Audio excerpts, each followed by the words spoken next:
قاعد ساكت فيه يعني.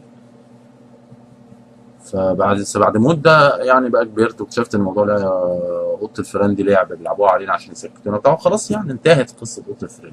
هو محمد بقى عمل انشا اوضه للفيران للمسلمين، بس المشكله ان هم مش قادرين يكبروا ويخرجوا منها، هم لسه متوهمين ان في اوضه الفيران.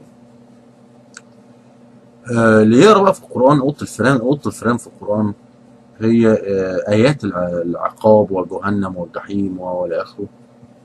وهي السياسه المعروفه سياسه العصا والجزره، بس محمد توك ات تو ذا نيكست ليفل، اللي هو بقى الصور بقت جرافيك جدا، مش مجرد بحيره كبريت وبتاع، لا ده في بقى يسحبون على وجوههم وسلسله مش عارف 70 ذراعا ويشربون ماء كالمهل وصديد وهيطلع دين امك بهدله يعني ده شيء يخلي المعسكرات الاعتقال النازيه تبدو كانها مثلا ايه ديزني لاند مثلا.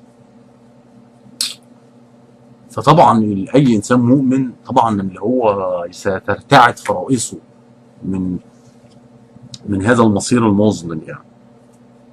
وكثيرين من المسلمين النهارده لا يستطيعون مجرد يعني من كتر الرعب والخوف الذي صوره له محمد في صور الجحيم في القرآن بالفعل ليها تأثير عليهم. مش هو مش قادر يتخيل ممكن الكارثة دي تحدث. يقول لك يا عم انا خليني في الايه في السيف سايد، ابقى ايه نلعب في المضمون.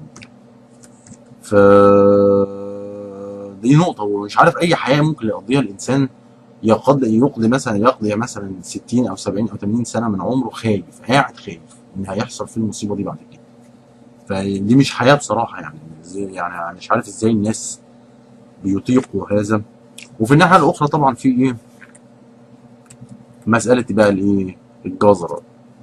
طبعا أنت لما تيجي تتكلم الناس قاعدة في الصحراء في الجزيرة والشمس ضاربة في دماغهم أبوهم 24 ساعة في اليوم وكفرانين ومفيش نقطة مية وحالتهم بالبلة، وتيجي تقول له بقى ايه انهار من لبن وعسل وخمر وأما كلمة نهر نفسها.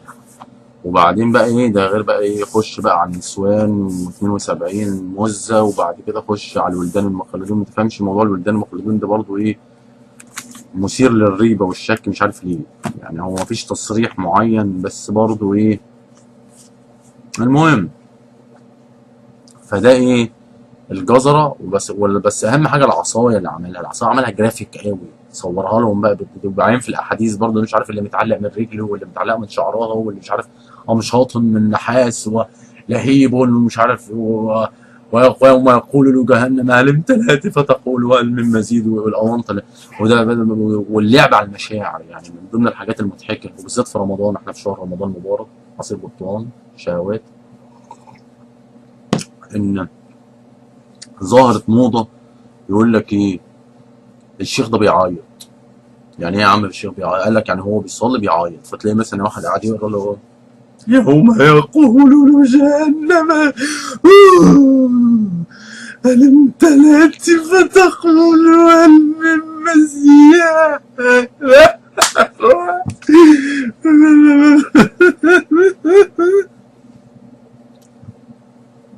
عجبكم كده؟